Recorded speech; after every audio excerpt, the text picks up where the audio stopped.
بسم الله الحمد لله رب العالمين وصلى الله وسلم على نبينا محمد وعلى آله وصحبه أجمعين أما بعد. On commence aujourd'hui le cours numéro 40 dans l'explication du livre de Cheikh al-Islam Ibn Taymiyyah Al-Ubudiyya avec les commentaires de Cheikh Salih Al-Fawzan hafidhahullah ta'ala. Et on est arrivé maintenant à expliquer un passage à propos de qu'est-ce que Cheikh al-Islam explique du fait que le croyant, le vrai croyant, c'est celui qui adore Allah subhanahu wa ta'ala et qui est satisfait de ce que Allah a agréé et qui se met en colère par rapport à ce que Allah, ce qui met Allah en colère, c'est ce qui le met en colère. Ce qui satisfait Allah, c'est ce qui le satisfait. Ce que Allah aime ainsi que son messager, c'est ce qu'il aime. Et ce que Allah déteste ainsi que son messager, c'est ce qu'il déteste. Et il aime les alliés d'Allah et ses serviteurs rapprochés. Et il déteste et il prend en animosité les ennemis d'Allah subhanahu wa ta'ala, ceux qui refusent de croire en lui et qui s'oppose à ses messagers. Donc celui qui fait ça, c'est celui qui a complété la foi. C'est celui qui a complété la foi. Et avant ça, Cheikh al-Islam Ibn Taymiyyah, il dit فَلَوْ طَلَبَهَا مِنَ اللَّهِ فَإِنَّ اللَّهَ إِذَا أَعْطَاهُ إِيَّاهُ رَضِي وَإِذَا مَنَعَهُ إِيَّاهَا سَخِطَ. Donc il explique la différence entre le serviteur d'Allah et l'adorateur de l'argent, celui qui est esclave des biens. Donc la différence entre l'esclave d'Allah et l'esclave de la richesse ou l'esclave des biens, c'est ça ce qu'il explique ici. Il explique que celui qui adore l'argent, celui qui adore les biens, il est uniquement satisfait lorsque Allah lui donne ce qu'il veut. Mais lorsque Allah lui refuse ce qu'il veut, il se met en colère, il se fâche. Tandis que le serviteur d'Allah, celui qui adore réellement Allah, il est satisfait de ce qui satisfait Allah, et ce qui met Allah en colère, ça le met en colère aussi, et il aime ce que Allah aime, et il déteste ce que Allah déteste, et ainsi de suite. Donc c'est ça la différence entre le serviteur d'Allah et l'adorateur de l'argent. Naam. Donc on va lire les commentaires de Cheikh Al-Fawzan à ce sujet-là. Cheikh Al-Fawzan il explique, il dit الفرق بين عبد الله وعبد المال أولا عباد المال أو عبد المال هو عبد هذه الأمور فلو طلبها من الله فإن الله إذا أعطاه إياها رضي وإذا منعه إياها سخط. هذه العلامة على عبوديته للدنيا وأنه يعلق رضاه وسخطه بحصولها أو عدم حصولها. Donc le cheikh il dit que l'adorateur de l'argent, celui qui est esclave de l'argent, il est esclave de ces choses-là. Et s'il la demande d'Allah, c'est-à-dire il demande à Allah de l'argent ou des richesses ou des biens, et que Allah lui donne, il est content, il est satisfait. Mais si Allah subhanahu wa ta'ala lui refuse cela ou lui donne pas cela, ce qu'il veut, eh bien il est fâché, il est pas content, il est en colère, il se fâche par rapport à ça. Et ça c'est le signe de la personne qui est un adorateur de la dunya. Il est seulement satisfait d'Allah quand Allah lui donne ce qu'il veut. Et sa satisfaction et sa colère sont reliées au fait d'obtenir ou de pouvoir avoir les biens qu'il recherche. Ou bien, de ne pas les avoir, lorsqu'il les a pas, il est fâché. Ensuite, il donne l'exemple de celui qui est un serviteur d'Allah réellement. Il dit wa abdullahi man yurdihi ma yurdi Allah wa yuskhituhu ma yuskhitu Allah wa yuhibbu ma ahabbahu Allah wa rasuluhu wa yubghidu ma abghadahu Allah wa rasuluhu ويوالي أولياء الله ويعادي أعداء الله تعالى.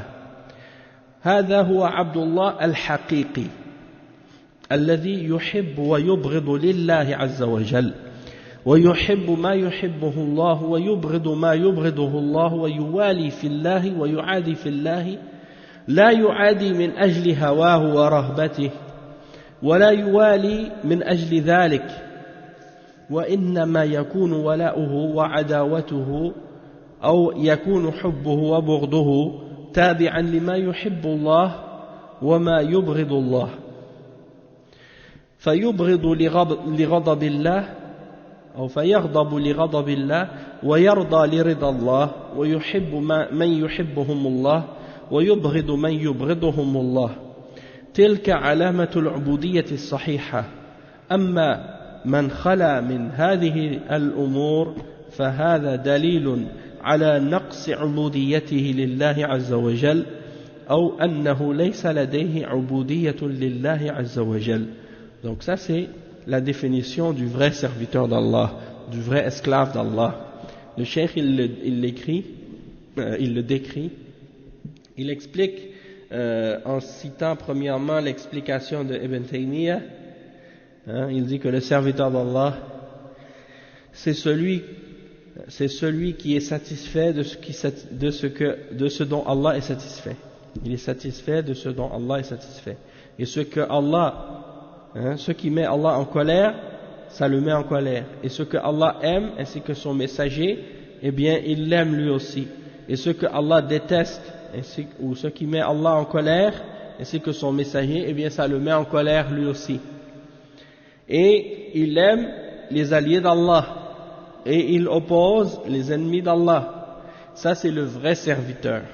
C'est le serviteur réel d'Allah, le vrai esclave d'Allah. C'est celui qui aime et qui déteste pour Allah seulement. Il aime ce que Allah aime, il déteste ce que Allah déteste. Ce qui met Allah en colère, ça le met en colère. Il prend pour allié ce que Allah aime. Et il aime uniquement pour Allah et il s'oppose uniquement pour Allah. Et il ne va pas s'opposer à quelqu'un ou prendre quelqu'un en animosité ou quelque chose en animosité seulement par rapport à ses passions et ses désirs. Non, il va uniquement s'allier dans le but de ce qui fait plaisir à Allah et de ce que Allah aime, et il va détester ce que Allah déteste. Et son association, son affiliation, son allégeance, son support, son amour, c'est uniquement pour Allah. Et son animosité et son opposition, c'est uniquement pour Allah. Et son amour et sa haine et sa colère suivent ce que Allah aime ainsi que ce que Allah déteste. Il déteste ce que Allah déteste, et il est satisfait de ce qui satisfait Allah, et il aime ce que Allah aime, et il déteste ce que Allah déteste. Voilà le signe de la vraie soumission, de la vraie servitude et de la vraie soumission à Allah subhanahu wa ta'ala. Mais celui qui ne possède pas cette caractéristique-là, ou qui n'est pas dans cette description-là, eh bien c'est la preuve qu'il y a une déficience, une défaillance dans sa servitude envers Allah, dans sa soumission envers Allah, et que soit qu'il y a une déficience dans sa soumission à Allah et dans sa servitude, ou soit qu'il y en a pas du tout, soit qu'il y en a pas du tout. Et l'autre point qu'on a lu à propos de ça, Cheikh Al-Fawzan il explique, il dit هذا الذي يحب في الله ويبغض في الله ويوالي في الله ويعادي في الله ويحب ما يحبه الله ويكره ما يكرهه الله فهذه هذا علامة على إخلاصه لله وعلى كمال إيمانه لله سبحانه وتعالى. Donc il répète encore le point qu'on a expliqué, que celui qui a cette caractéristique-là, qui aime pour Allah, qui déteste pour Allah, qui aime ce que Allah aime, qui déteste ce que Allah déteste, qui est satisfait de ce qui satisfait Allah, et se fâche de ce qui met Allah en colère et ainsi de suite, celui-là, il a complété la foi. Et moins il a de cette caractéristique-là, plus qu'il y a une déficience dans sa foi et dans sa soumission à Allah. Maintenant, quand on observe l'attitude des gens en général, et des musulmans en général, ou bien si on dit du commun des musulmans, et qu'on regarde leur attitude ou leur position vis-à-vis de ces caractéristiques-là, eh bien on constate que beaucoup de gens parmi les musulmans ne sont pas conscients de cette réalité-là, ne sont pas conscients de ce qu'implique réellement d'être soumis à Allah et d'être un esclave d'Allah et de se soumettre à Allah. Et donc beaucoup de gens, ils disent oui je suis musulman, mais quand ils donnent ses opinions, quand ils parlent, on voit clairement qu'il aime, mais il aime des choses que Allah déteste, et il déteste des choses que Allah aime, et il aime des choses que le messager déteste, et il déteste des choses que le messager aime. Et des fois même, c'est soit parce qu'il est ignorant de ça, parce qu'il ne sait pas ce que Allah aime et il ne sait pas ce que Allah déteste, ou il ne sait pas ce que le messager aime et ce que le messager déteste, ou bien c'est sciemment, mais là dans ce cas-là ça veut dire qu'il y a un gros problème dans la foi. Peut-être même qu'il n'y a pas de foi du tout dans certains cas, parce que c'est le nifaq, des fois c'est l'hypocrisie qui les fait parler de cette façon. Et à notre époque, étant donné que les ennemis de l'islam, ils ont déclaré beaucoup de principes, ils ont déclaré la guerre à beaucoup de principes islamiques, et qu'ils sont contre beaucoup des règles de la religion musulmane, et qu'ils les attaquent et qu'ils les critiquent ouvertement, et bien beaucoup de musulmans ne savent pas du tout comment réagir face à ça, et parfois ils ne savent pas s'ils doivent être d'accord ou non, et ils ne savent pas comment défendre la religion, comment défendre les principes de la religion, alors ils réagissent de n'importe quelle manière, et malheureusement parfois à cause du manque de savoir, du manque de connaissances, eh bien au lieu de défendre la religion, ils se mettent à la critiquer aussi. Donc ça c'est un grand problème, et il faut absolument que les musulmans, et en particulier je dis les francophones, parce que les musulmans qui parlent français, étant donné que les francophones ou bien les gens qui parlent la langue française, leur attaque et leur critique de l'islam est plus féroce et plus grave que les autres qu'est-ce qu'on trouve dans les autres langues parfois. Donc c'est encore plus important pour les musulmans francophones qui parlent français de défendre la charia, de défendre la aqidah, de défendre l'islam avec cette langue-là, dans cette langue-là, pour que la vérité soit propagée et que les gens puissent avoir accès au vrai message de la religion, et pour que ceux qui déforment la réalité de l'islam puissent être réfutés, et qu'on entende la réalité de qu'est-ce que l'islam enseigne parmi les musulmans francophones.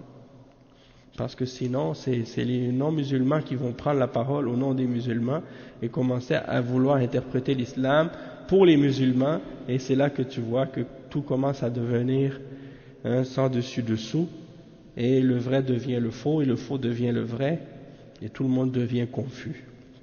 Donc il faut vraiment que les musulmans étudient leur religion correctement, écoutent les ulama pour apprendre, et une fois qu'ils ont bien appris et qu'ils ont bien compris, ils clarifient et ils expliquent et ils enseignent et ils propagent le savoir et la science de la religion à ceux qui ne connaissent pas. Donc ça c'est très important, le rôle et le devoir de l'éducation et de l'enseignement, c'est fondamental. Ensuite, Cheikh al-Islam ibn Taymiyyah, il cite certains hadiths. Il dit وَكَمَا فِي الْحَدِيثِ مَنْ أَحَبَّ لِلَّهِ وَأَبْغَضَ لِلَّهِ وَأَعْطَى لِلَّهِ وَمَنَعَ لِلَّهِ فَقَدْ اسْتَكْمَلَ الْإِيمَانِ وقال أوثق عرى الإيمان الحب في الله والبغض في الله. وفي الصحيح عنه صلى الله عليه وسلم ثلاث من كن فيه وجد حلاوة الإيمان من كان الله ورسوله أحب إليه مما سواهما ومن كان يحب المرء لا يحبه إلا لله ومن كان يكره أن يرجع إلى الكفر بعد إذ أنقذه الله منه كما يكره أن يلقى في النار فهذا وافق ربه فيما يحبه وما يكرهه فكان الله ورسوله أحب إليه مما سواهما وأحب المخلوق لله لا لغرض آخر فكان هذا من تمام حبه لله فإن محبة محبوب المحبوب من تمام محبة المحبوب فإذا أحب أنبياء الله وأولياء الله لأجل قيامهم بمحبوبات الحق لا لشيء آخر فقد أحبهم لله لا لغيره. Donc le Cheikh Ibn Taymiyyah il cite ces hadiths-là. Le premier hadith qu'il a cité, c'est le hadith qui dit celui qui a aimé pour Allah, quiconque a aimé pour Allah et a détesté pour Allah, a donné pour Allah et a retenu pour Allah, eh bien il a complété la foi. Il a complété la foi. Dans l'autre hadith, il dit l'anse la plus solide de la foi, c'est l'amour pour Allah et la haine pour Allah. Et dans le hadith qui est rapporté également dans le Sahih, c'est rapporté par Al-Bukhari que le prophète sallallahu alayhi wa sallam a dit il y a 3 caractéristiques, si elles sont présentes en quelqu'un, il goûtera la douceur de la foi. Donc il a mentionné les 3 caractéristiques. La première caractéristique, c'est que c'est celui qui aime Allah et son messager et qui les aime tous les deux plus que toute autre chose. Et la deuxième caractéristique, c'est celui qui aime une personne mais qu'il ne l'aime que pour Allah. Et la troisième caractéristique, c'est celui qui détesterait retourner à la mécréance après que Allah l'en ait sauvé, comme il détesterait être jeté dans l'enfer. Donc celui qui a ces 3 caractéristiques-là, il a goûté la douceur de la foi. Donc le cheikh il dit, donc ça c'est celui qui est en accord avec son Seigneur dans ce qu'il aime et dans ce qu'il déteste. Et il dit donc Allah et son messager sont plus aimés de lui que toute autre chose. Et lorsqu'il aime une autre créature d'Allah, il ne l'aime pas pour un autre but ou pour un autre intérêt que pour Allah. Et donc, ça fait partie de son amour complet d'Allah. Donc, il aime tellement Allah que tous ceux qu'il aime en dehors d'Allah, il les aime pour Allah. Et il explique que l'amour du bien-aimé, comment je pourrais traduire ça? فَإِنَّ مَحَبَّةَ مَحْبُوبَ الْمَحْبُوبِ. L'amour du bien-aimé fait partie de ce qui complète l'amour du bien-aimé. Je ne sais pas si ça fait du sens ou si c'est clair. Mahboub al-mahboub, c'est-à-dire celui qui est aimé par le bien-aimé. Ça vient compléter l'amour de ce bien-aimé-là.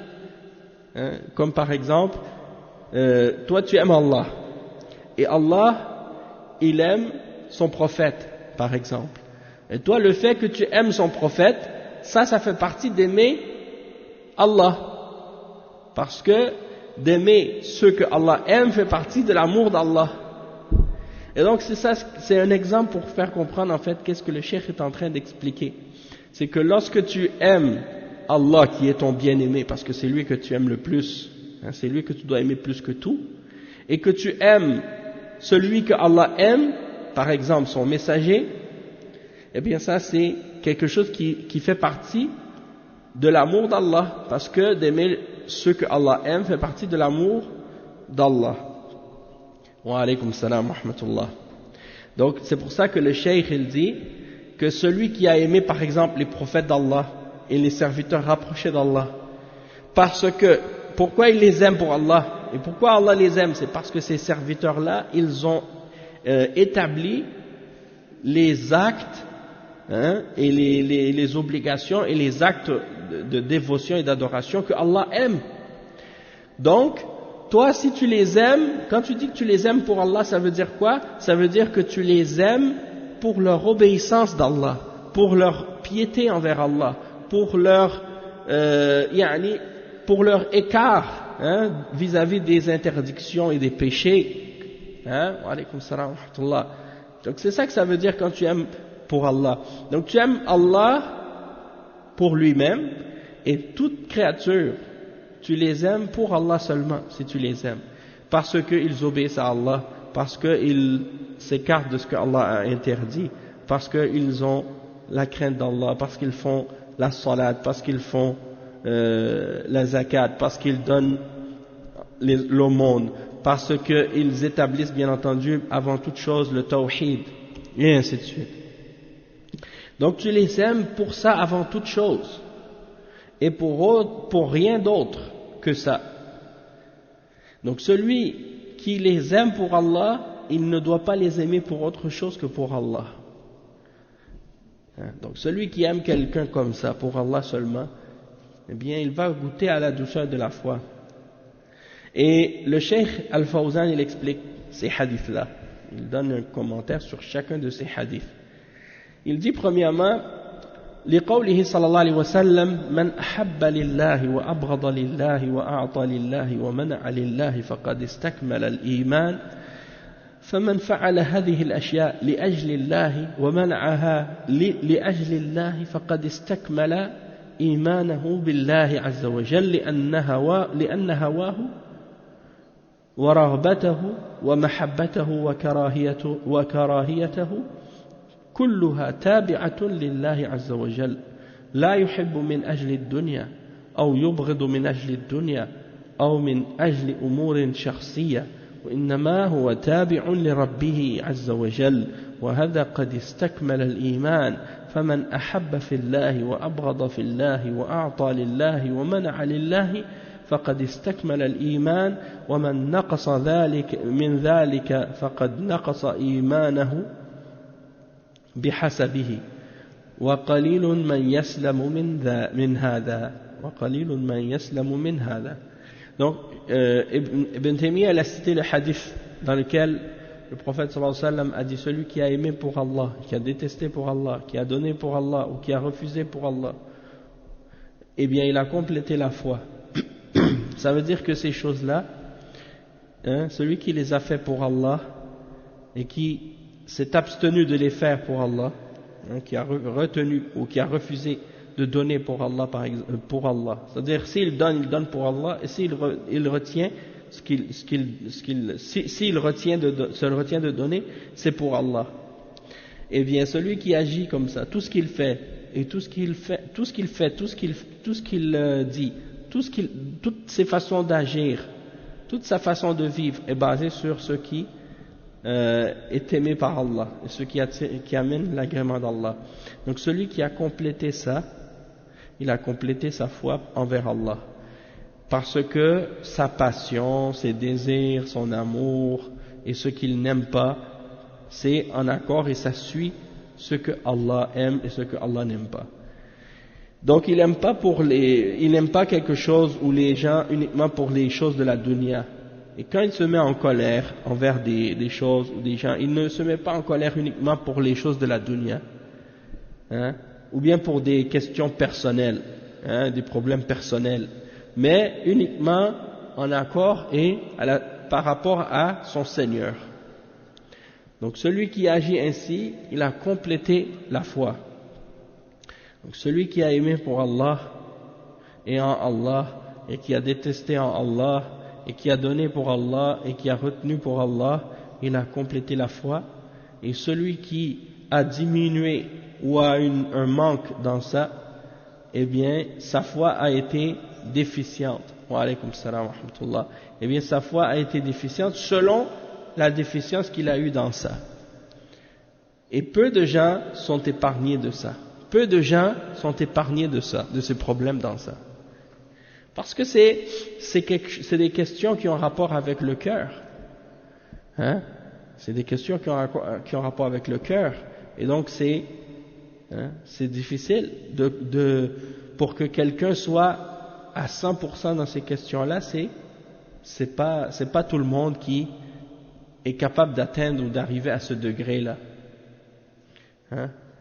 Donc, si tu vois par exemple, il y a beaucoup de musulmans aujourd'hui, ils aiment des choses que Allah déteste. Ils aiment de la musique, ils aiment toutes sortes de choses qui sont maintenant répandues, populaires et à la mode. Donc quand tu vois que dans ton cœur tu as de l'amour pour ces choses-là, ça veut dire qu'il y a un problème dans ta foi. Il y a un problème dans la foi. Donc ça veut dire qu'il faut travailler là-dessus. Beaucoup de gens, il y a des péchés que ils aiment des péchés. Et ça c'est en contradiction avec la foi aussi. Parce qu'en principe, le péché, tu dois le détester, tu ne dois pas l'aimer. Donc tout ça c'est des exemples.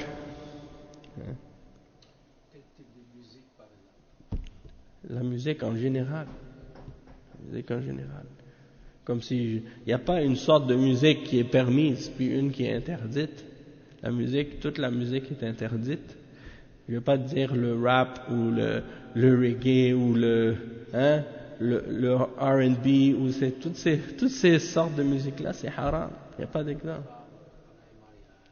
Non, ça c'est pas de la musique, ça c'est-à-dire les célébrations que les femmes elles frappent le douf.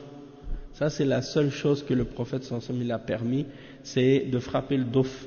Quand les femmes elles se réunissent entre elles lors d'un mariage ou bien pour les fêtes de Eid ou des choses comme ça et qu'elles prennent un douf et qu'elles tapent dessus, ça c'est pas comme quand quelqu'un il rentre dans un studio d'enregistrement pour enregistrer un album et puis mettre ça en vente. Hein?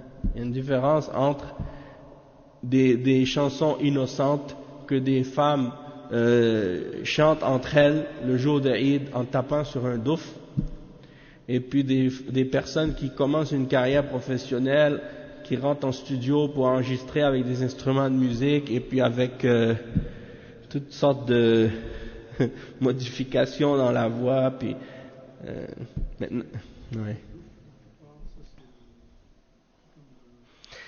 Le douf, tu sais c'est quoi? Ouais, c'est ça. Le douf, c'est le seul qui est permis. Le douf là, non c'est pas le tam-tam, le douf. Le douf, c'est comme un genre de cerceau ou un genre de cylindre mais large, hein? Et il y a une peau tannée dessus. C'est ça. Donc c'est un rond comme un cercle avec une peau tannée dessus. Et les femmes elles le tiennent puis elles le frappent. Pas celui avec les cymbales, hein, les petites cymbales sur le côté là. Non, celui qui a pas de cymbales. C'est juste une peau tannée puis les femmes elles tapent dessus puis elles font des chansons. Le tam-tam c'est plus petit puis il y a un corps cylindrique et ça fait le tam-tam il fait un son plus creux. Et puis il est plus petit le tam-tam. Donc c'est pas permis le tam-tam c'est pas permis. Non. Le tambour, le tam-tam, tout ça. Non, au contraire. Il y a le mizmar c'est un haram. Et puis aussi le oud, la même chose. C'est comme une guitare le oud, une sorte de guitare là. Ouais. Non, tout ça c'est tous les instruments parce que ça rentre dans qu'est-ce que le prophète a interdit dans le hadith lorsqu'il dit al-ma'azif. Et ça c'est les instruments, c'est ce genre d'instruments de musique là on appelle ma'azif. Et ça c'est ce qui a été interdit dans le hadith. Donc aujourd'hui il y en a des gens quand tu dis ça, si tu dis que la musique est interdite, ça y est, t'es un extrémiste.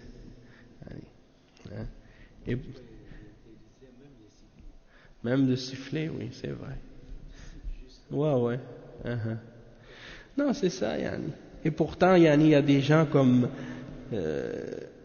moi je peux dire, comme si quand on a grandi, moi je me rappelle avant l'islam, on a grandi dans ça. La musique tout le temps, tu vois.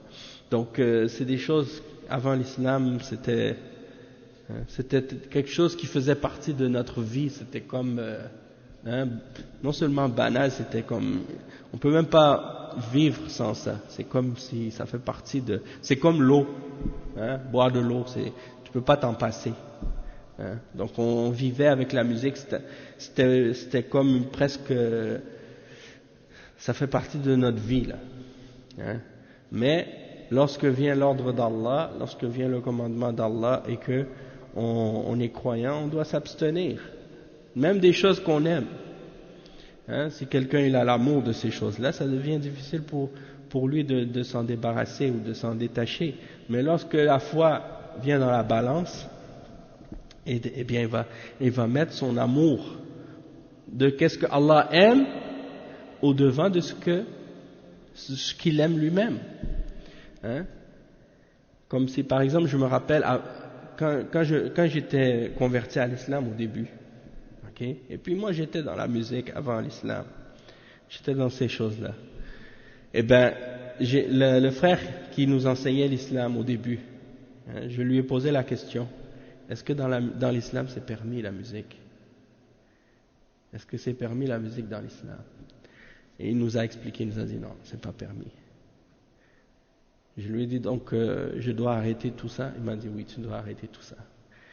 Quand je suis rentré à la maison, j'ai pris tous mes disques, toutes mes cassettes, et puis je m'en suis débarrassé. Wa alaykum salam wa rahmatullah. Parce que j'ai compris que ces choses-là, c'est pas permis dans l'islam. Et Allah subhanahu wa ta'ala, il mentionne dans le Coran que c'est des choses qui écartent du rappel d'Allah. C'est des choses qui écartent du rappel d'Allah. Dans Surat Luqman, wa alaykum salam wa rahmatullah. Dans Surat Luqman, Allah subhanahu wa ta'ala il décrit, il dit wa min an-nas man yashtari lahu al-hadith liyudilla an sabilillah. Donc je vais vous montrer je vais vous citer ce verset là. C'est ça. ومن الناس من يشتري لهو الحديث ليضل عن سبيل الله بغير علم ويتخذها هزوا أولئك لهم عذاب مهين وإذا تتلى عليه آياتنا ولى مستكبرا كأن لم يسمعها كأن في أذنيه وقرا فبشره بعذاب أليم. Et le verset 6 et 7 dans Surat Luqman, et parmi les hommes il en est qui, dénués de science, achètent de plaisants discours pour égarer hors du chemin d'Allah et pour le prendre en raillerie. Ceux-là subiront un châtiment avilissant, et quand on lui récite nos versets, il tourne le dos avec orgueil, comme s'il ne les avait point entendus, comme s'il avait un poids dans ses oreilles. Fais-lui donc l'annonce d'un châtiment douloureux. Et puis les ulama, ils ont dit, même Ibn Mas'ud, Abdullah ibn Mas'ud, un des compagnons du prophète sallallahu alayhi wa sallam, il a expliqué que la musique, ça fait rentrer l'hypocrisie dans le cœur. Yurithu nifaq fil qalb. Donc, c'est quelque chose qui vient en conflit avec le rappel d'Allah et le Coran. Donc quand tu vois quelqu'un, il prend trop l'habitude d'écouter de la musique et les chants, eh bien, l'amour qu'il avait pour l'écoute du Coran et la récitation du Coran, elle se dissipe. C'est comme si elle diminue. Et puis, qu'est-ce qui vient prendre la place du rappel d'Allah? C'est la musique. Des fois même, tu n'écoutes pas la musique, mais tu vas dans un magasin, tu vas dans un restaurant, ou tu rentres dans un endroit public.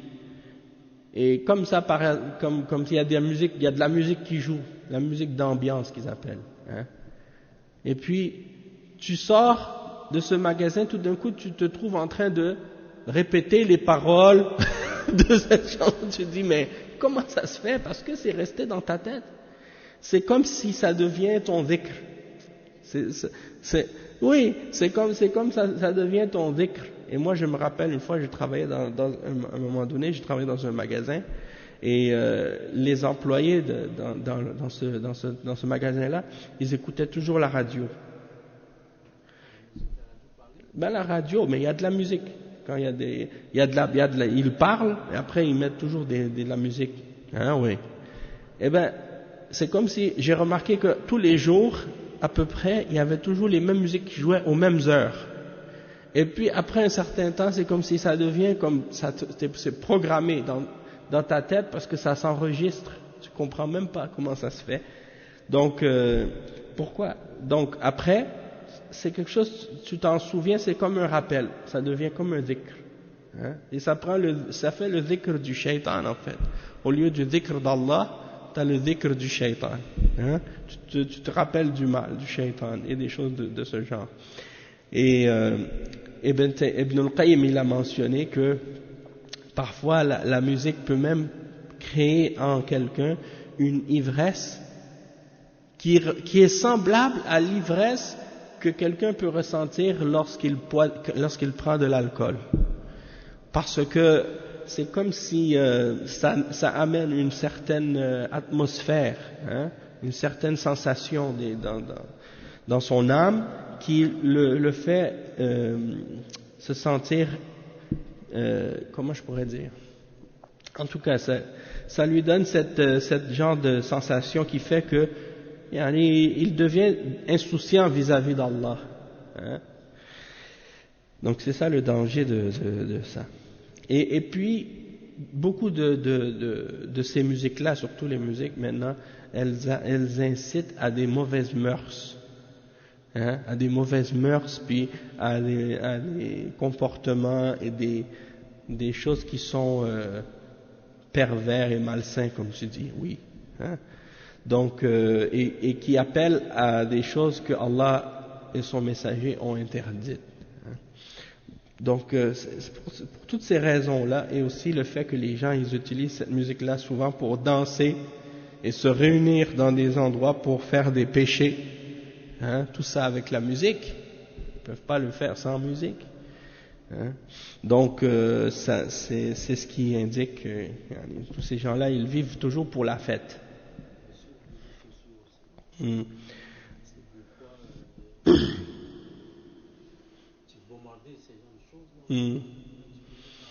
En fait, souvent je me suis posé la question, j'ai dit mais pourquoi partout, quand tu vas dans les magasins ou les compagnies ou partout tu vas, il y a toujours de la musique partout. C'est parce qu'ils veulent pas que les gens réfléchissent. Quand il y a de la musique, tu peux pas réfléchir, tu peux pas te concentrer, tu es toujours en train d'être distrait. Puis quand les gens ils viennent pour aller acheter des choses, quand ils entendent de la musique, ils réfléchissent pas. Hein? Ils sont dans une autre atmosphère. Alors, même tu vas aller chez marché métro, acheter de la nourriture, il y a de la musique. Ils ont même leur propre réseau de radio musicale privée pour leur truc. Donc partout il y a de la musique, pourquoi? Parce qu'ils veulent mettre une atmosphère, même quand c'est le temps des fêtes.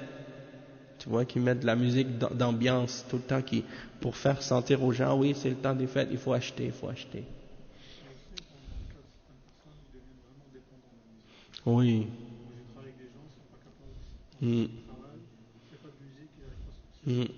C'est devenu l'inverse, c'est vrai. C'est comme si quand il y a un silence, là, ils se sentent mal, ils se sentent inconfortables. Ils ne peuvent pas supporter le silence.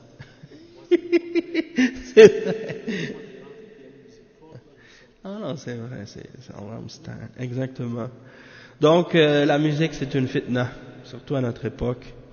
Et puis, surtout quand tu regardes l'industrie de la musique et les millions qu'ils font avec ça, chaque année, milliards de dollars qu'ils font avec ça. Donc, tu vois que c'est devenu quelque chose d'exagéré. Donc, tout ça pour dire, le musulman, il doit détester ces choses-là. Hein? Et puis, malheureusement, mais beaucoup de jeunes maintenant, parmi les musulmans, ils font de la musique. Que ce soit dans le rap ou reggae ou d'autres styles de musique, c'est la même chose. Hein? Ben ça fait partie des grands péchés, ça fait pas partie des petits péchés, surtout quand tu vois tout ce qui est autour de la musique et tout ce qui est relié à ça. Donc c'est clair que c'est interdit, puis que ça fait partie des grands péchés. Hein. Ouais, ça c'est sûr. Même il y a des fatwas sur ça. Oui, sur les téléphones, qu'on ne doit pas mettre des sonneries avec de la musique. Parce que déjà la musique c'est pas permis de façon générale. Et puis il y a des sonneries qui existent avec autre chose que de la musique. Donc tu n'as pas besoin de mettre de la musique. Hein. Je me rappelle une fois j'étais dans une mosquée, dans l'ancienne mosquée où j'étais imam, et en pleine khutbah, et puis il y a un monsieur qui était assis sur une chaise parce qu'il était un peu âgé, et puis il y a un solo de guitare qui commence à partir très fort dans la mosquée. Un solo de guitare, j'ai dit, en pleine khutbah. J'ai dit, subhanallah, j'ai dit, on est où? Et puis, il y a un autre frère qui racontait ça une fois. Il était dans la salat en train de prier. Puis, il y a un autre qui avait une musique, là, une musique populaire des jeunes, là, qu'est-ce qu'ils écoutent, qui commence à jouer en pleine prière. Et le pire, c'est quand tu vas être, même des fois, tu es au Masjid al-Nabawi, hein, Masjid al-Nabawi, la mosquée du prophète sallallahu alayhi wa sallam, ou bien même à Mecca, dans le Haram, et puis que tu entends des sonneries de musique en plein milieu de la mosquée à la Mecque. Tu te dis, c'est quoi ça, hein? Ça devient pas sérieux, là. Quand tu vois des choses comme ça, c'est choquant que, est-ce que quelqu'un s'imaginait qu'un jour on allait entendre ce genre de choses-là dans les mosquées, hein? Donc, c'est ça l'exemple. Donc, la musique, là, c'est très mauvais. Et même que, je dirais que, il y en a même qui font de la musique, peut-être même dedans, ils ont des messages religieux dedans. Je me rappelle qu'avant même l'islam, j'avais l'habitude d'écouter des musiques reggae qui parlent de Dieu, qui disent des choses de la religion. Mais c'est des gens perdus, égarés, tu vois. Ils ne connaissent pas Allah. Alors les Rastas, par exemple, eux, ils ont leur propre religion. Hein, et ils adorent un homme qui s'appelle Haïli Selassie. Haïli Selassie, c'était l'ancien empereur de l'Éthiopie. Ils croient que c'est Dieu incarné. Et ils disent souvent ça, Selassie Haï, hein, dans leurs chansons comme ça. Oui. Djano, hein, ils parlent de Haïli Selassie. Oui. Et donc, c'est du shirk. Hein, et ils l'appellent Rastafari. Hein. Donc, ils prennent de la marijuana. Ils pensent que c'est un truc spirituel, que ça fait partie de leur religion. Et souvent, pour justifier ça, ils disent, bon, les prêtres, eux, ils boivent du vin pour faire la communion. Nous, on prend la marijuana. Hein? Et donc, ils disent, ça nous aide à réfléchir, à conscientiser, à comprendre mieux la réalité. Hein? Donc, c'est sous prétexte donc de choses, de trucs religieux, là, c'est comme ça. Ouais, comme ça. Et ils disent que ce sont eux les vrais juifs, le vrai peuple de Dieu, là. Parce que les Égyptiens, ils ont pris le peuple de Bani Israël en esclavage pendant 400 ans, ils ont dit à peu près, et que les Noirs ont été esclaves pendant une période, à peu près cette période-là. Donc eux ils disent c'est nous maintenant les vrais Juifs à cause de l'esclavage. Oui, il y a les Black Jews, mais aussi les Rastas, ils se considèrent comme si les vrais Juifs aussi. Les Black Jews, ouais. Parce qu'il y a une secte qui s'appelle The Black Hebrews. C'est un autre groupe, ouais, c'est ça. Donc c'est pour dire, tout ça c'est des exemples, tu vois, il y a des croyances religieuses, puis Bob Marley c'était un de ces gens qui avait cette croyance-là, ok.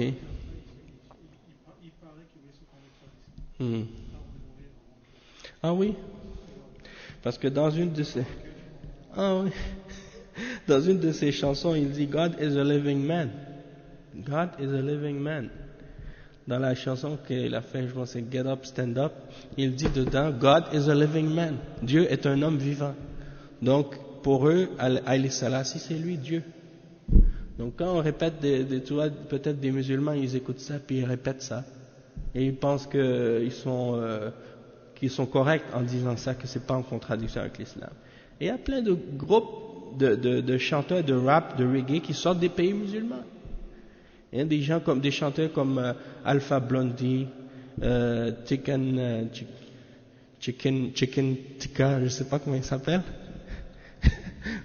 Ouais, Takoli, Fakoli, ouais. Bon, c'est des gens comme ça, c'est des gens qui viennent des pays musulmans, ils sont musulmans.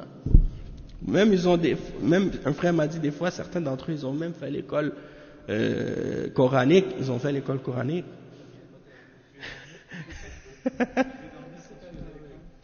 Oui, non, ils n'ont pas dormi, ils n'ont rien appris, c'est juste, ils ont appris par cœur les choses. Mais ils n'ont rien compris.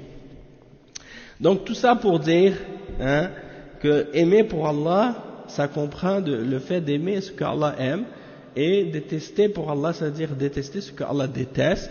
Et parmi ces choses-là, il y a ces exemples-là. Et on voit ici par exemple ce genre de choses qui aujourd'hui, subhanallah, c'est devenu mal compris par beaucoup de musulmans. Aujourd'hui, par exemple, les critères d'aimer, pour aimer quelque chose et détester quelque chose, ou d'aimer quelqu'un et de détester quelqu'un, c'est pas basé sur la religion. Pour beaucoup de musulmans, c'est pas basé sur la religion. C'est basé sur les désirs, les passions, les opinions personnelles, les intérêts, des choses de la dunya. Ils peuvent voir quelqu'un qui vit dans le péché et qui contredit tous les enseignements de l'islam, et juste parce que la personne elle a une belle apparence, ou bien parce qu'elle a une belle voix, ou bien parce que elle fait rire les gens, donc il dit ah bon ça, lui je l'aime, alors qu'il fait rien de ce que Allah a ordonné, il s'abstient de rien de ce que Allah a interdit, et puis parce que c'est une vedette, je l'aime. Donc tu l'aimes pas pour Allah dans ce cas-là, et donc si tu l'aimes pas pour Allah, ça veut dire qu'il y a du shirk dans cet amour-là. Il y a du shirk dans cet amour-là, parce que tout amour de quoi que ce soit en dehors d'Allah, si tu l'aimes pas pour Allah, alors il y a une part de shirk dans cet amour-là. Donc ça c'est très important de le comprendre. Et le cheikh il explique ensuite al-urwa al-urwa هي ما يتمسك به الإنسان عند المخاطر وعند الأضرار لينجو من المكاره. قال تعالى ومن يكفر بالطاغوت ويؤمن بالله فقد استمسك بالعروة الوثقى لا انفصام لها والله سميع عليم. لأن العرى قد لا تكون وثقا يتمسك بها الإنسان تنصرم به وتنقطع فيهلك، ولكن العروة الوثقى التي لا تنفصم هي الإيمان بالله والكفر بالطاغوت. والطاغوت هو كل ما عبد من دون الله عز وجل ورضي بذلك أو دعا إليه. فالإيمان له عرى يتمسك بها المسلم، وأوثقها الحب في الله والبغض في الله. لا يحب إلا لله عز وجل ولا يبغض إلا لله، لا يحب ولا يبغض من أجل الدنيا أو الهوى، وإنما حبه وبغضه لأجل الله عز وجل، وبذلك يكون قد تمسك بأوثق عرى الإيمان. Donc le cheikh il explique ici à propos du hadith qu'on a lu tantôt, أوثق عرى الإيمان الحب في الله والبغض في الله, c'est-à-dire l'anse la plus solide, c'est l'anse la plus solide de la foi, c'est d'aimer pour Allah et de détester pour Allah. Donc le cheikh il explique qu'en arabe al-ura ou al-urwa, c'est ce par quoi la personne s'accroche, ou ce à quoi la personne s'accroche lorsqu'il y a des dangers, ou lorsqu'il y a un mal, ou quelque chose qui risque de le faire, par exemple, se noyer ou quelque chose comme ça, la chose à laquelle tu t'accroches pour te sauver, pour pas te noyer ou pour pas périr. Oui, donc c'est ça al-urwa, c'est la chose à laquelle tu te tiens. Et il explique, le cheikh, que Allah subhanahu wa ta'ala dit dans le verset 256 dans surat al-Baqarah, quiconque a renié le Tarout et qui a cru en Allah, c'est certes accroché à l'anse la plus solide qui ne se brise pas. Et Allah est certes audient et omniscient. Donc le cheikh il explique que al-ura, l'anse ou bien la chose sur laquelle tu vas t'agripper, c'est possible qu'elle soit solide, mais c'est possible également qu'elle soit qu'elle se casse ou qu'elle se brise ou qu'elle se coupe. Donc si la chose à laquelle tu t'agrippes pour te sauver, elle n'est pas solide, tu vas périr, tu vas tomber. Donc le cheikh il explique ici que il faut que la chose à laquelle tu t'agrippes soit la plus solide possible. Et donc le cheikh il dit il n'y a rien de plus solide que la foi en Allah et le fait de renier le Tarout. Et le Tarout, c'est toute chose qui est adorée en dehors d'Allah et qui est satisfait d'être adorée ou qui appelle les gens à ce qu'on l'adore. Et donc la foi en Allah, c'est la chose à laquelle le musulman s'accroche. Et parmi les choses à laquelle il s'accroche, qui font partie de la foi et qui est le plus solide, c'est également l'amour pour Allah et le fait de détester pour Allah. Donc tu aimes pour Allah, tu détestes pour Allah. Tu ne vas pas aimer excepté pour Allah, et tu ne vas pas détester excepté pour Allah. Et tu ne vas pas aimer et tu ne vas pas détester pour les choses de la vie d'ici-bas, ou uniquement pour les passions et les désirs. Mais tu vas uniquement aimer et détester pour Allah seulement. Et c'est ainsi que tu te seras accroché à l'anse la plus solide de la foi. Donc ça c'est une chose très très importante. Et ici le cheikh il le répète encore une fois. Donc s'accrocher à l'anse la plus solide, c'est d'aimer pour Allah, de détester pour Allah. Après, le cheikh il explique l'autre hadith qui est le hadith des trois caractéristiques qui sont présentes en quelqu'un, que lorsqu'il les a en lui-même, ces caractéristiques-là, il a goûté à la douceur de la foi. Et on a expliqué que c'est celui qui aime Allah et son messager plus que toute chose. Et la deuxième caractéristique, c'est que la personne, elle aime quelqu'un, mais elle l'aime uniquement pour Allah. Et la troisième caractéristique, c'est qu'elle déteste. Elle détesterait retourner à la mécréance autant qu'elle détesterait être jetée en enfer. Et Cheikh Al-Fawzan, il explique donc ce hadith-là en disant Al-imanu lahu halawatun wa lahu ladha. Wa laysa kullu mu'min yajidu hadhihi al-ladha wa hadhihi al-halawa illa idha istaqarra al-iman wa tawathaqa fi qalbihi. فإنه يجد هذه الحلاوة وهذه اللذة وقد بين النبي صلى الله عليه وسلم في هذا الحديث الأشياء والعلامات التي يجد بها العبد حلاوة الإيمان.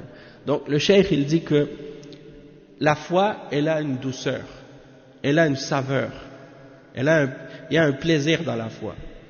Et c'est pas tous les croyants qui peuvent ressentir cette douceur-là et cette saveur-là de la foi.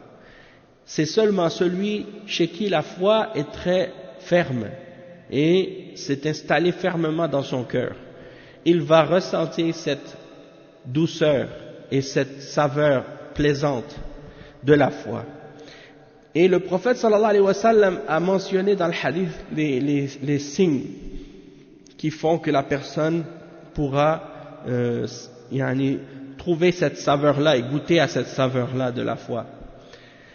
Et il mentionne ces caractéristiques-là. Il dit la première, c'est celui qui a aimé Allah et son messager plus que toute autre chose au monde. Il n'y a rien au monde qu'il aime plus que Allah et son messager. Donc il explique, Cheikh Al-Fawzan, il dit Ay ahabba ilayhi min walidayhi ومن أولاده ومن الدنيا وما فيها يكون الله ورسوله أحب إليه من كل شيء. Il dit, tu vas aimer Allah et son messager plus que tes parents, plus que tes enfants, plus que ta femme, plus que tout ce qu'il y a au monde. Hein? Donc celui qui est comme ça, hein, il aime Allah et son messager plus que toute chose au monde. Plus que l'argent, plus que sa voiture, plus que lui-même. Non, plus que lui-même. Même il donne sa propre vie pour Allah et son messager si c'est nécessaire et s'il doit le faire. Le deuxième cas, ou le deuxième exemple, من كان يحب المرء لا يحبه إلا لله وهذا هو الحب في الله ومن أجل الله عز وجل وهو تابع لمحبة الله ودليل على صدقها. Donc la deuxième caractéristique, c'est que si tu vas aimer quelqu'un, tu l'aimes que pour Allah. Et on a expliqué tout à l'heure que d'aimer quelqu'un pour Allah, ça veut dire que tu l'aimes parce qu'il fait ce que Allah aime. Et il accomplit ses devoirs envers Allah. Donc plus que la personne accomplit ses devoirs envers Allah, plus que tu vas l'aimer pour ça. C'est ça ce que signifie d'aimer pour Allah. Tu aimes quelqu'un pour Allah, ça veut dire que tu l'aimes parce que c'est quelqu'un qui fait ce que Allah aime. Et il remplit ses devoirs envers Allah et il s'écarte de ce que Allah interdit. Plus que cette personne-là a cette caractéristique-là, plus que toi tu l'aimes pour Allah. Tu l'aimes parce qu'il est obéissant envers son Créateur. C'est ça l'amour pour Allah. Et il dit, le fait d'aimer en Allah, c'est-à-dire dans ce qui amène l'agrément d'Allah, et d'aimer pour Allah, c'est-à-dire d'aimer pour ce que Allah aime, et ça c'est quelque chose qui fait partie de l'amour d'Allah. Quand tu aimes quelqu'un pour Allah, ça rentre dans l'amour d'Allah lui-même. Parce que tu l'aimes cette personne uniquement parce que Allah l'aime. Et c'est un signe de ta sincérité dans ton amour pour Allah.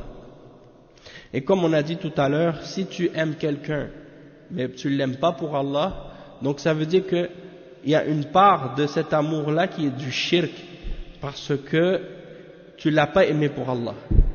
Le seul que tu peux aimer pour lui-même, et qui mérite d'être aimé pour lui-même, c'est Allah. Toute autre chose en dehors d'Allah, parmi les créatures, tu peux uniquement les aimer si tu les aimes pour Allah seulement. Si tu les aimes pour elles-mêmes, ou pour autre chose que pour Allah, il y a du shirk dans cet amour-là. Le shirk dans l'amour. Ouais, ça peut être du shirk majeur, ça peut être du shirk mineur. Si c'est du shirk qui t'amène, si c'est du shirk qui fait que tu fais du shirk, c'est-à-dire si cet amour-là t'amène à faire le shirk majeur, donc c'est du shirk majeur. Oui, si tu l'aimes parce qu'il fait le shirk, tu l'aimes parce qu'il adore Jésus ou Marie, là ça c'est du kufr, c'est de la mécréance. Ça peut être un péché, ça peut être un shirk mineur, selon le degré de le shirk. Ou bien ça peut être pour un péché. Par exemple, ta femme, tu l'aimes tellement que tu veux lui faire plaisir. Donc même si elle te demande quelque chose qui est interdit dans l'islam, tu vas lui donner. Donc dans ce cas-là, ça veut dire qu'il y a du shirk dans cet amour-là. Parce que tu veux même lui faire plaisir dans ce que Allah n'aime pas. Et tu l'aimes tellement que tu peux rien lui refuser, même quand c'est interdit. Donc ça, il y a du shirk dans cet amour-là. Mais ça ne veut pas dire que c'est du shirk majeur, nécessairement, que ça ne veut pas dire que ça fait sortir de l'islam. Non, donc c'est ça. Il y a des gens, par exemple, ils aiment tellement leur femme qu'ils ont plus peur de leur femme que d'Allah, peut-être. Ils aiment plus leur femme que Allah. Ça veut dire qu'ils vont même désobéir à Allah pour faire plaisir à leur femme. Et ils ont plus peur de décevoir leur femme que de décevoir Allah. A'udhu billah. Donc ça c'est grave. C'est même ça c'est dangereux. Les enfants aussi la même chose. Il y a des gens qui aiment plus leurs enfants que Allah. Ils vont tout faire pour faire plaisir à leurs enfants, même si c'est du kufr, même si c'est du shirk, même si c'est un péché, même si c'est interdit. Et donc ils réalisent pas la gravité de ça. C'est pour ça que Allah subhanahu wa ta'ala dit innama amwalukum wa auladukum fitna. Hein, vos enfants et vos biens ne sont qu'une épreuve, un test pour vous. يا أيها الذين آمنوا إن من أزواجكم وأولادكم عدو لكم فاحذروهم. Oh vous qui avez cru, il y a dans vos époux et dans vos épouses et dans vos enfants un ennemi pour vous. Alors prenez garde à eux. Lorsqu'ils vont vous écarter de l'obéissance d'Allah, lorsqu'ils vont être un prétexte ou une excuse pour désobéir à Allah. Donc il faut faire attention à ça.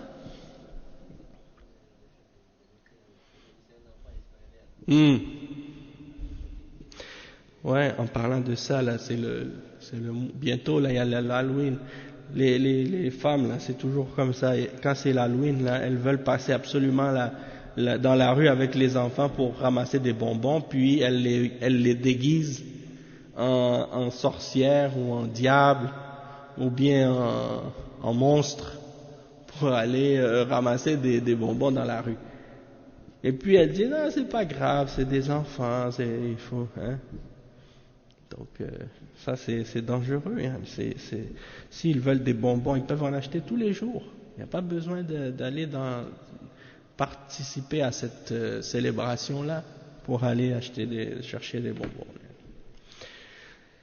Allah al-Musta'an.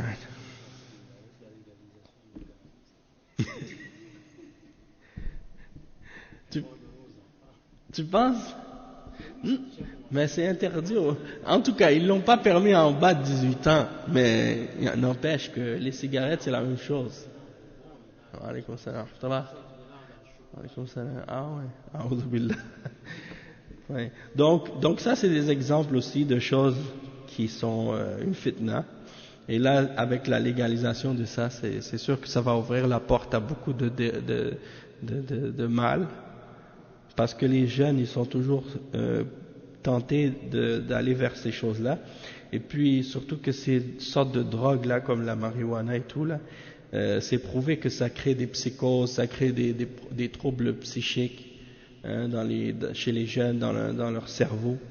Il y a des jeunes qui ont commencé par la marijuana, après ils sont allés dans des drogues plus fortes, parce qu'ils ont vu qu'après un certain temps, ils avaient besoin de plus. Ils commencent avec une drogue légère comme ça, la marijuana, après ils veulent plus de sensations, ils vont aller vers d'autres drogues, plus néfastes. Et maintenant, j'ai lu un article sur ça dans les journaux, là.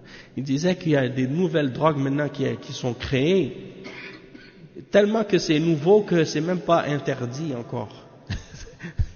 Parce que c'est chimique. C'est des substances chimiques, ils savent même pas qu'est-ce que ça fait. Et peut-être qu'ils vont seulement commencer à voir les effets de ces drogues-là dans 5-10 ans. C'est là qu'ils vont commencer à faire des législations pour interdire ça. C'est très dangereux. Donc ouvrir la porte à ça, là, c'est une très grave erreur qu'ils ont fait. Puis de mettre des limites d'âge, là, ça va rien changer. Oui, contrôler, c'est ça. Même comme par exemple quand quelqu'un il a il y a toujours des choses illégales. Mais ouais. Nasallallahu al-afiya ya akhi. Donc pour dire quand même légaliser, c'est comme si par exemple je sais pas comment expliquer, mais maintenant légaliser les crimes c'est quelque chose qui est insensé. C'est ça la différence. C'est comme par exemple quand il donne quelqu'un devient policier, Il lui donne une arme. C'est pas pour dire, bon, je te donne, t'as la permission de tuer. Mais c'est pour dire, t'as le droit de l'utiliser si jamais c'est nécessaire. Tu vois? Donc c'est contrôlé.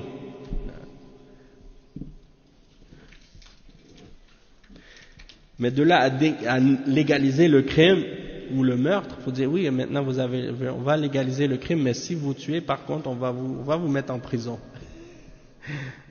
Ça devient ridicule. Ouais, c'est ça. Ah, subhanallah. En tout cas, tout ça c'est des fitan, des épreuves pour nous. Et donc il faut maintenant, parce qu'il y a un jeune qui est venu me voir l'autre jour. Il m'a dit, moi je fume de la marijuana, est-ce que après l'Isha je peux fumer? Oui, il est venu me voir ici dans la mosquée. Il m'a dit, moi je fume la marijuana, est-ce qu'après l'Isha je peux fumer? J'ai dit, mon frère, c'est interdit tout le temps, avant l'Isha, après l'Isha. Il dit, oui, mais en fait il me dit, moi je commence à faire la salade, je commence à pratiquer, donc je me disais, est-ce que je peux avoir comme après l'Isha une permission pour le faire? Parce qu'il y a plus de temps entre l'Isha et le Fajr. Et je lui ai dit, non mon frère, ça c'est interdit, tu dois t'abstenir complètement. Il m'a dit, effectivement, donc c'est ça. Non mais c'est parce que c'est un jeune, il est venu, il m'a dit, l'autre jour on était avec des amis, on fumait de la drogue comme ça. Puis on a vu quelque chose, ça nous a fait vraiment peur. Donc il dit, depuis ce jour-là, on est revenu à la religion, on a voulu commencer à faire la salade. Donc là, il a commencé à faire la salade maintenant. Mais il veut se détacher de ça. Mais, comme s'il dit, ben, est-ce qu'au moins après l'Isha, je peux continuer de le faire? Je lui ai dit, non mon frère, tu dois t'abstenir de ça. Donc je me dis à moi-même, je dis, s'il y a des jeunes comme lui, qui demandent ce genre de questions-là, ça veut dire qu'il doit y en avoir beaucoup d'autres, qui font ça, qui pensent que c'est correct, ou bien qui essaient peut-être de justifier ça. Il y a des jeunes tellement loin dans l'ignorance et l'égarement à notre époque parmi les musulmans, parce que leurs parents ils les ont pas éduqués dans l'islam. Et donc c'est ça le résultat, yani. Nasallallahu al-afiyah. Donc on va s'arrêter ici pour aujourd'hui, puis au prochain cours on va expliquer la fin du hadith, inshallah. سبحانك اللهم وبحمدك أشهد أن لا إله إلا أنت أستغفرك وأتوب إليك وصلى الله وسلم على نبينا محمد وعلى آله وصحبه أجمعين والسلام عليكم ورحمة الله وبركاته.